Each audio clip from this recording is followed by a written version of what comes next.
Good evening. Hi. I'm Doug from forextradeplans.com.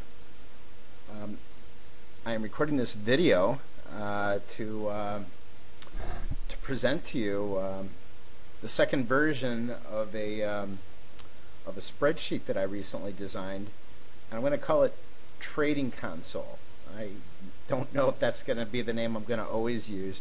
I might eventually call it Trader's Console or Trade Console. I've come up with so many different names for this, but one thing is the same, and it's to make your trades more accurate, precise.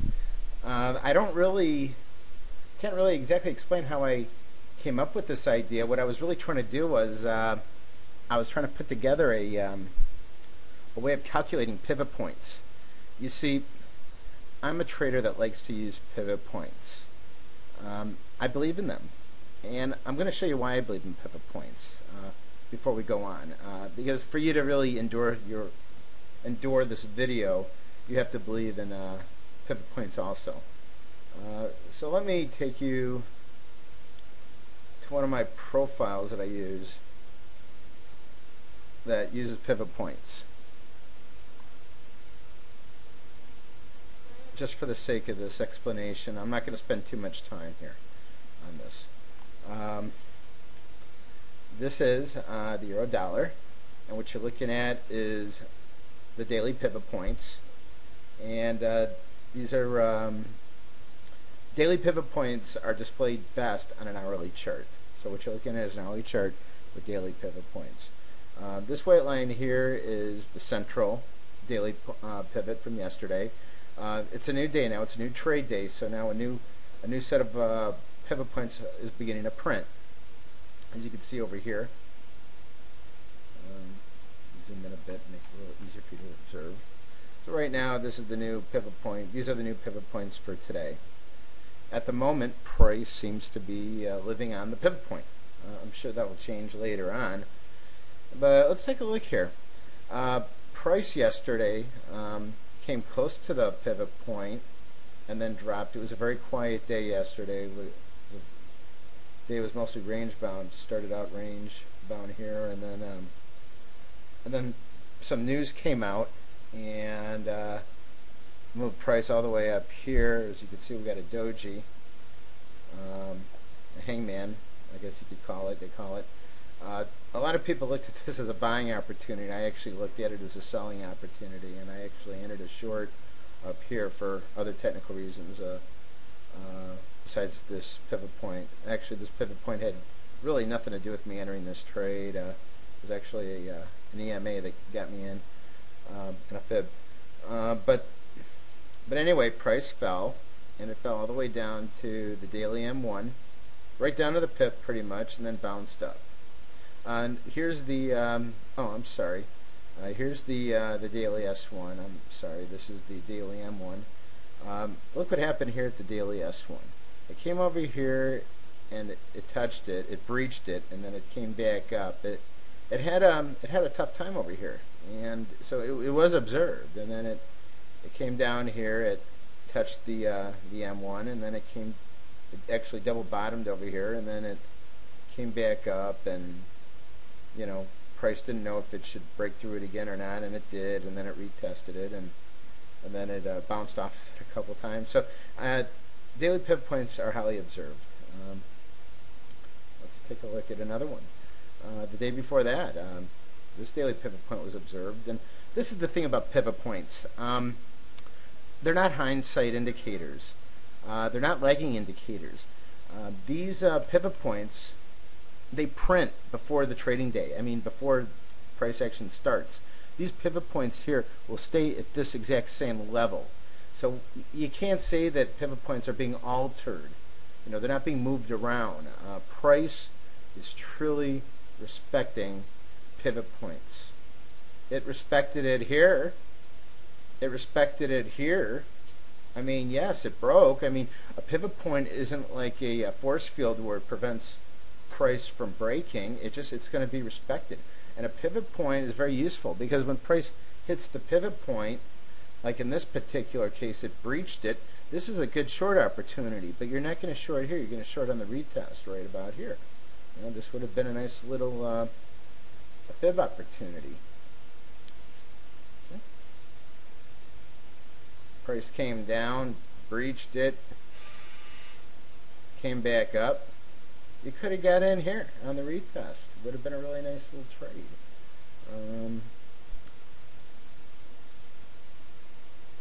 Came down here, hit the M1, and that's it. Stayed there. But look here, it came over here. It reacted to the M2, came back up. And by the way, it may not always be down to the pip, because pivot points are calculated differently from different people. Some people calculate them based on they open at the beginning of New York. I'm sorry, the end of New York, which is 5 p.m. Some people base it by the beginning of the European session that starts at 7 p.m. Eastern.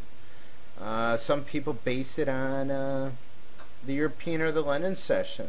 So that could be, say, they base it on London. It may start at 3 o'clock in the morning, New York time. I use it based on I use the 5 p.m. to 5 p.m. calculation New York time. But anyway, I just wanted you to know that that's why you could see that it is being respected. It may not always be right down to the pip. But I do find, I did a lot of testing, back testing, and I really think that the 5 p.m. to 5 p.m. System works. In fact, if you, this chart here, it's MT4.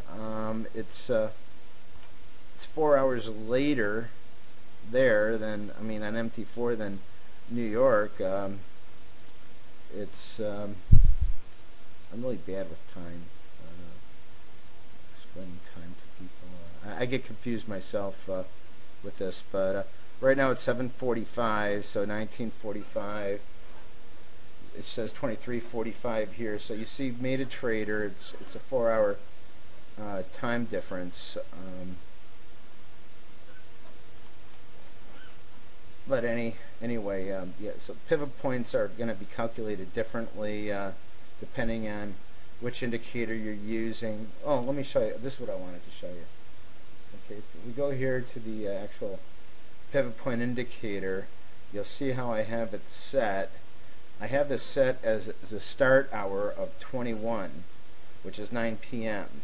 Okay, but I only have it set that way because I really wanted to set it 5 p.m. New York time, and because Made a Trader, or this version of Made a Trader, is 4 hours later, to get the pivot points to calculate from 5 p.m.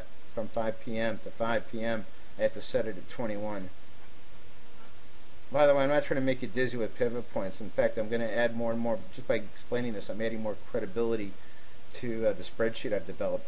But look here, once again, on this particular day, the pivot point was respected. And by the way, I love it when things get breached, because there's always going to be a retest, and that's where I'm going to take my short.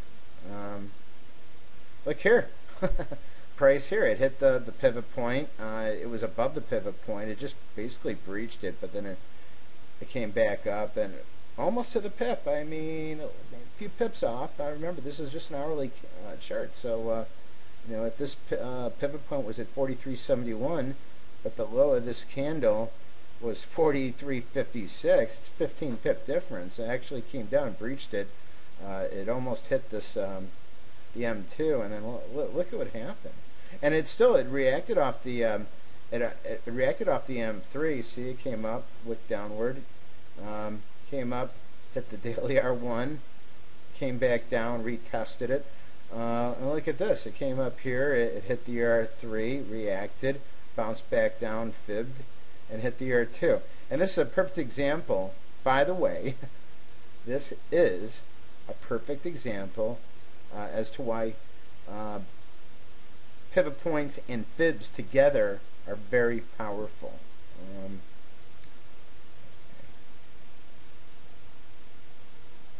Whoops. This to be aqua, and I want this to be green, because green means up in Forex. Okay, so look here. See, here's a fib, And look, the 38.2 fib overlapped with the daily R2. So price came back down. It hit the 38.2 fib, overlapped with the R2, and then it went up. And if you entered this trade at this fib level, you would have, and even if you entered it here at the pivot point, it doesn't matter. It's only this is 44.63, and this is 44.58, 5 pip difference. In any case, let's just assume you entered it. Well, you would have entered it on the fib, but let's just say you entered it at 44.60. Price would have went all the way up. The high would have been 45.24. So you would have made like 60 pips, you know, on this move. 60 pips is not something to shake a stick at. If you stayed in this trade, well, you wouldn't have, but if you did, it would have actually went up to about 45, 30 something. But pips and fibs and pivots together are very powerful tools. Look here, on a range-bound day, it ranged between the M2 and the M3. Very slow day. Look here. I mean, I don't want to make you guys dizzy. I got a long video here. I don't want to spend too much time on this. But look at this. I mean, I say more. It's not a coincidence. It's not smoke and mirrors. These are absolutes. Now I want to show you another pivot point. I'm going to go a little faster with this one. These are the weekly. This is the weekly pivot points that you see. And the weeklies are pretty straight through as far as you know, setting those adjustments. I mean, a week is a week, no matter where we're at. You know, basically, I don't really get into too much. I don't mess around with the settings for the weeklies. I still use it based on New York, but you know, it's not a big deal. Weekly pivot points, they display best on a 4-hour chart. So we're looking at a 4-hour chart, and as you can see here, the weekly pivot point was definitely observed yesterday. Yeah, last night, early this morning, 16 hours ago, it was definitely observed. Look here, here's the weekly S3. I mean, I'm sorry, M3 here, observed. Observed, I mean, right down to the pip. This is a weekly chart. Here's the weekly R1. It was observed, double top more or less, and came on down here. It breached the M3 again, came back fibbed. This is the short. I was in that short yesterday. This is a great short to be in. And the M3 came out, hit the weekly pivot point precisely, and that's it. That's where it stalled. This is last week's pivot point. You know, kind of price kind of lived here on it, and you know, this is a 4-hour chart, so you know, there's a lot of pips here, but you know, I mean, do I need to convince you? Do I really have to convince you very hard that this pivot point was being observed? It definitely was observed here, and look at this. This is a fib. No matter how you look at it, this is a fib. You could have watched this chart, and you could have watched price go up, come on down, hit the central weekly pivot point. You could have took a healthy long off the 61.8 or the 50%, or right off the pivot point. It wouldn't have mattered. I would have felt very comfortable taking a long off this pivot point, and had you done that, and you could have stayed in that trade for most of last week and just made lots of money. You could have made 40.81. You could have made like 300 pips and change if you got into this trade and just stayed in it all last week. You could have made a lot of money. It's power of pivots. Look at this. Double bottom off the weekly M0. And by the way, the M0 is a very, very powerful pivot point. By the way, it's red here, which and red in Forex insinuates that price is going to fall. There's a reason why we put that here. The M0 is a very powerful area of support if you're falling and you hit it. The reason we we color it red is because if it breaches it, okay, if it hits it, more than likely it's going to bounce. I'm going to take a long off of a M0. I am not going to take a short, okay? But the thing about it is this. If it breaches it, I mean breaks it, okay, and then comes back up and retests it and then starts to fall, it means that we're in a breakout and price is going to keep falling. And then for the same reason, you know, the M5, R3 of the weekly pivot points or daily, it doesn't matter, are also going to be green because once again, if it comes up and touches it, well, we can't see it, it's way up there. If it comes up and touches it, more than likely it'll bounce off. But if it does break it, it'll come back and retest, and more than likely it's going to take off and not look back because it's going to be a breakout. I just want to let you know that, you know, right from the beginning, if you ever wondered why the bottom support line of these pivot points is red and not green, and why the top one, the S3, is always green and not red. You know, it's support until it's broken, but once it's broken, you know, it becomes row reversal, and pivot points are very, very powerful row reversal areas. Now look what happened here. Price did in fact break the S2, and look at what happened. I mean, it came back, it came down, retested, came up here, dropped, like double bottomed, just took off like a bat out of hell.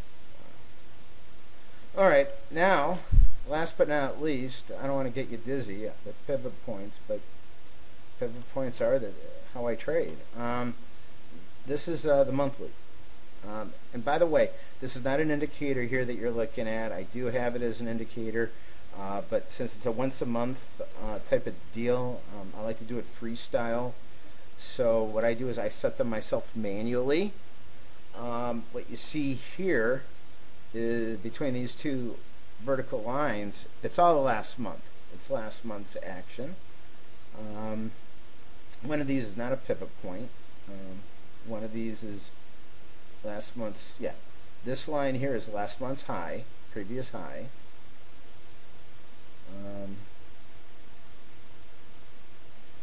This is last month's low. What am I talking? I should have that just by looking at it. I'm the one that drew the line. Pivot point indicators, they don't do it that way, so, but I do. Now, of course, that is for this month. So I put this line here, and I put this line here, and look here. It was observed here. I mean,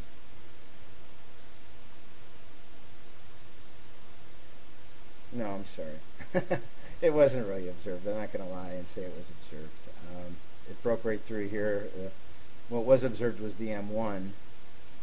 It came down, bounced off of it, came down, wicked it, did not. This is a daily chart, of course, so a lot of, you know, this was a course of a lot of time, but need I really, you know what, let me prove my point a different way for a moment. Not that I need to prove my point, but just for the hell of it. I'll do pivot points, naked. So we're looking at my manual in here, monthly, right here.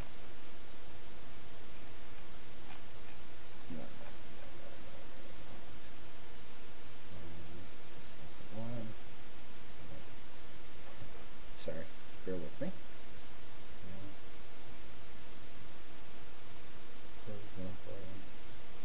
Yeah, that's true. Huh. Oh yeah, this is it. Oh, okay, I'm sorry. It doesn't look right because it wasn't on a daily chart. All right, let me come a little closer here. Okay, this is the monthly pivot point. Monthly pivot points are very powerful. Okay, look here. Comes up, hits the monthly M3, just falls. It retested the monthly central, came down, falls, touches the M2, comes back up, great short opportunity here. Usually the monthly central is highly observed. This here, you could have felt very secure taking this short. It was observed here. This would have been a great short opportunity. And remember, these are daily candles. So if you know what you could have done, and I know it's all in hindsight, but look, you could take shorts or longs off of pivot points, off of monthly pivot points over and over again. And you could easily, look, if you entered this trade right here off the monthly, look at this. This here is a fib, okay, and the monthly is right between the 50% and the 61.8, which is the sweet spot of all fibs. And right there in the center of it is right here, the central monthly pivot point, right to the very pip. You could have entered this short, and you could have set a stop loss of maybe not even 20 pips. And look at how much money, how many pips you could have made through the course of that week. The high on that candle, which is the pivot point, was 1.4443, and it would have went down all the way down to 1.4125. You would have made a lot of money that day. I mean, a lot. Look at this. Price came over here. These are daily candles, but a candle's a candle. It never closed above the monthly M3, and the monthly M3 is a very powerful pivot point. It is a reversal pivot point. M1s and M3s, S2s and R2s. I'm sorry, M1, M3 to end M4s are, as well as S2s and R2s, are very powerful reversal pivot points. So whenever price hits any of those type of pivot points, keep an eye out. You're going to see, if it's an S2 or an M3 or M4, you're going to see a lot of selling action. You see here, it just wicking it. It never closed, and you could have entered it. You could have entered the trade right here at 1.4845. The candle. You could have entered it right off of it, 1.4845. It would have gone up as high as 1.4938. You would have been a little scared, but if you stayed in that trade, entered a short, and if you stayed in it, and by the way, that just goes to show you that you should always listen to what people tell you about 20 or 30 pip stop losses. Sometimes, if you feel confident in the trade and if you got enough money in your account to hold out for it, it would have definitely been worth it in this particular case. If you took a short off of this at 48.45, yes, you would have been, sweating it out, because this candle would have gone to 49.38. But look at what would have happened. I mean, look at how much pips you would have made. 48.45 all the way down here to 40.24. You would have made 800 pips in the course of a couple weeks. But anyway, I could go on and on. I could show you more examples. Here's another example of the monthly central. I'm just really trying to build up your confidence in daily pivot points and monthly pivot points and weekly, and that's it for that. Now we're going to go over to the. Now we're going to jump into the spreadsheet, and that's all we're going to look at.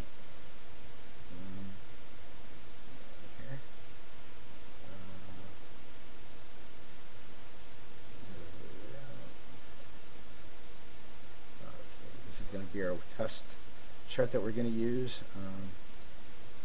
By the way, I'm going to have to end part one because part one is getting kind of long. I'm going to end it in a couple more minutes, and then we're going to start a part two.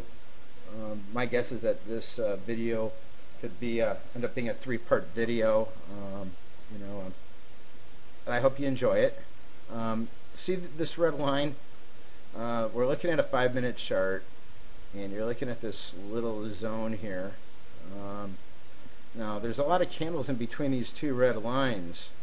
This red line, by the way, I drew, I don't know, much earlier today. I did it really, or I might even drew it last night. It has nothing to do with what I'm about to explain. This line was actually a support line I think I drew last night for some reason or whatever reason.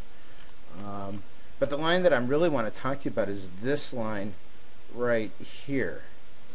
Okay, this is a very interesting line, and I'm going to show you why. I drew this line a few hours ago. I don't remember when, maybe 3 or 4 hours ago. It was right before I took my nap. And I want to point out this chart. And I want to, first of all, I want to point out the level here. It's 43.34. Let's just call it 43.35. Now let's go to my spreadsheet here. And here's my fibs. This is called my fib sheet. I'm going to explain this to you. If we look here, I'm going to explain this in depth later on, okay? So, I mean, in part 2 of this video, I'm going to go through this very thoroughly. But just for right now, I want you to look at this. These are fibs. Okay, these are fib tables of the euro dollar, okay, monthly, okay? What you're looking at here is a resistance fib. If it's R, I'm calling him R, and you know, 61.8, just so you know, is the exact reciprocal of 38.2. So here you got 38.2 slash 61.8 and vice versa here. Just as 21.4 is the reciprocal of 78.6 and 78.6 is the reciprocal of 21.4. I'm going to get into all that, and 50% doesn't really have a reciprocal. And I'm going to explain that in the next video that you're going to see in a few minutes. But this is what I want to explain to you. I was looking at this as a fib to the downside. Price was falling and retraced upward, and it's either going to hit the 38.2 or the 50% most of the time, or it's going to hit an area in between the 38.2 and the 50%. So 43.10 to 43.84. Okay, that's a 74 pip range, and half of that would be what, 35, 36 pips. So if you split that down the middle, then you know you're looking at probably around 43.40 and some change. Okay. Now, what I also want to point out here is on the the weekly chart here, we have a fib, a 78.6 fib of 43.40. Okay, if we're looking at it as a downside fib. Okay, and if we look here at the daily table, the daily pivot point by the yesterday's, well, the pivot point for today is 43.40, 43.43. So here we have 43.43 for the 61.8 fib on the daily. Okay, and I'm going to bold that in fact for a second. And now here on the weekly, pay attention. We have a 43.45. Okay, for the weekly pivot point, the weekly 78.6, and I had already told you that 43.40 something, like exactly, in fact 43.42 would have been exactly in between 43.10 and 43.84, and we do know that a sweet, you know, we do like to, you know, take trades off of fibs that are between the 38.2 and the 50%, and then, let's see,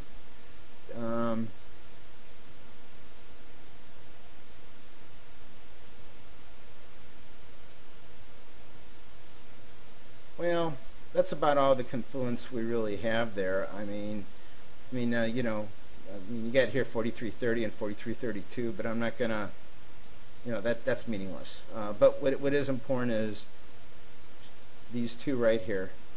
I'm gonna leave these bolded for now. In fact, I might need these examples later. This and this. Let's save this chart for a moment. Now what I also want to point. Now let's go over to. Now we know 43.40 is a sweet spot.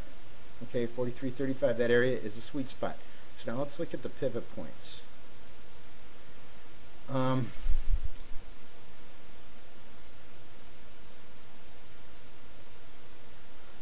The monthly central, well, 43.40 43.35 is in between the M2 and the central pivot point.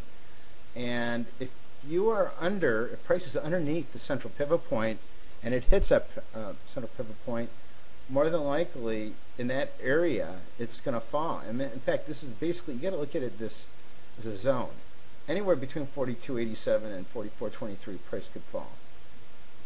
I'm not saying that that's the reason, but it could. Okay, now let's look at something else.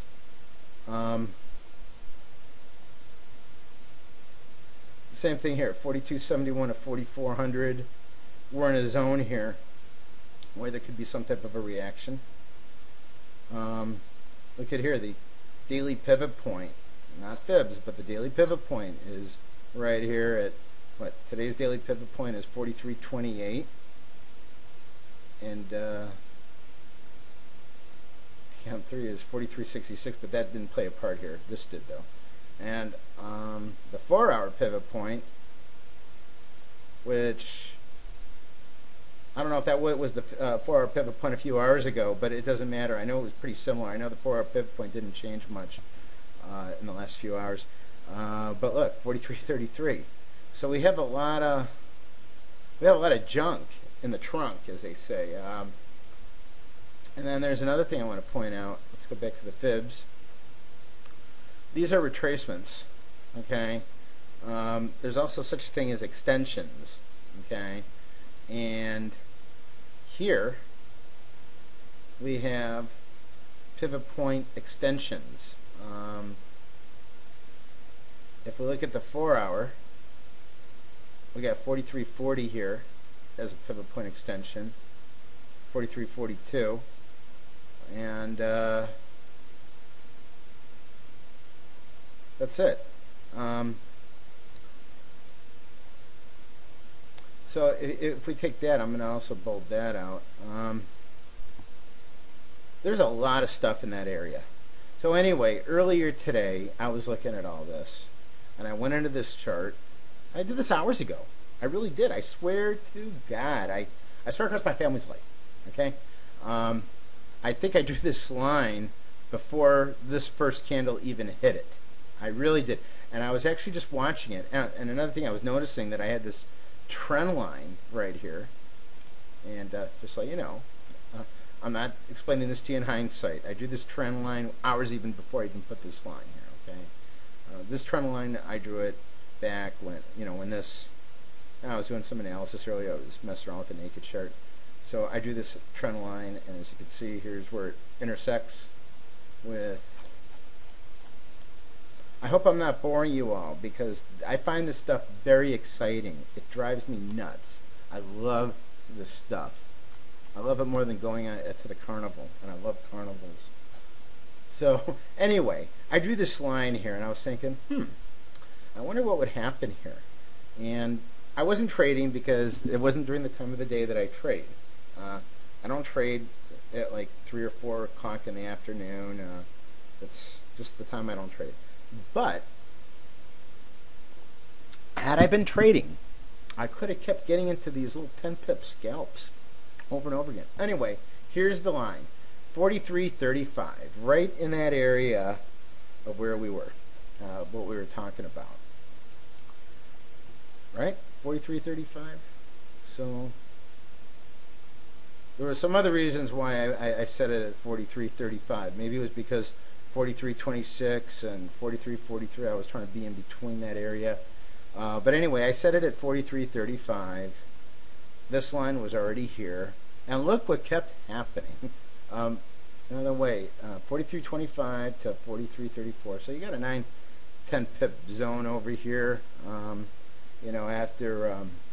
After spread, 7 pips. I don't know if I really would have traded this. But I'll tell you what, I mean, you could have. I mean, you could have entered a short here, you could have got out here and scalped a few pips. You could have entered it again here, and you might have thought it was going to break through, but it never really did. And make another 10 pips. It could have been 10 pip city, scalp city. I mean, you could have just kept.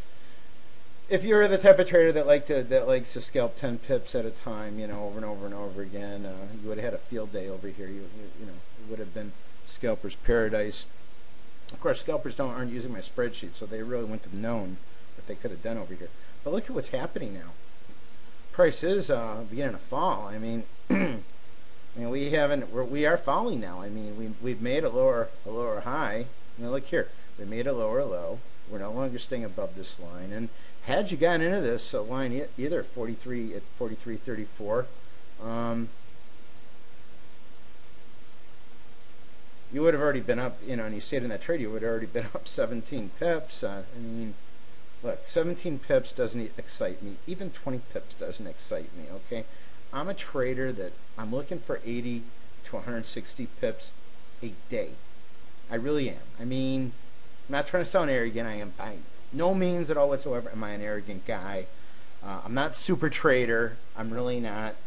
But my days of trying to get 20 pips a day, which there was a time when I would just get on my knees and pray to God for hours that I could make even 5 pips a day. I remember those days, like 5 years ago.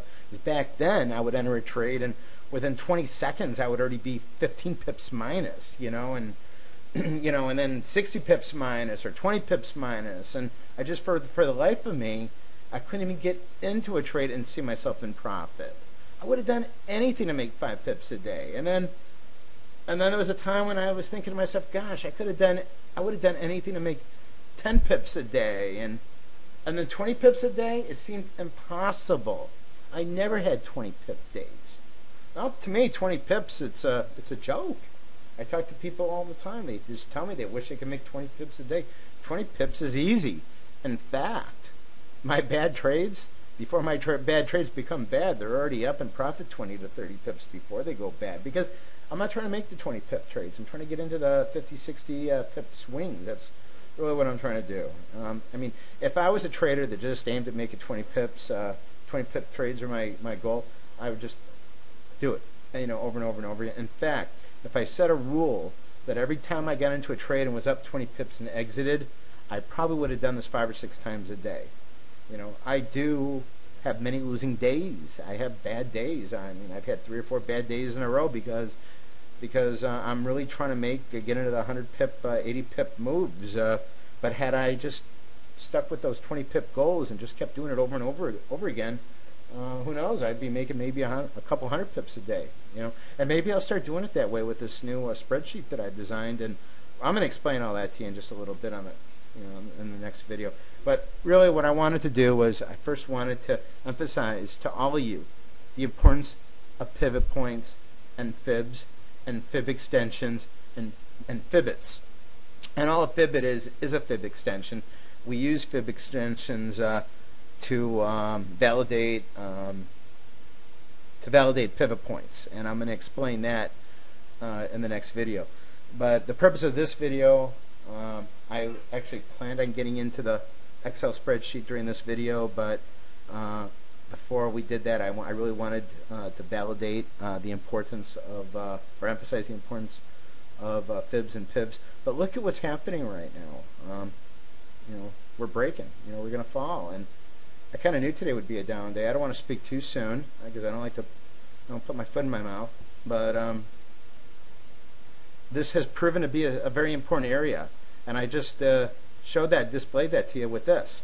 So we're going to get it when the next video starts. We're going to dive right on into the spreadsheet. I'm going to explain it to you from start to finish, and I'm going to explain to you how you can use this spreadsheet to make lots of money. Okay? I'll see you guys in just a few minutes.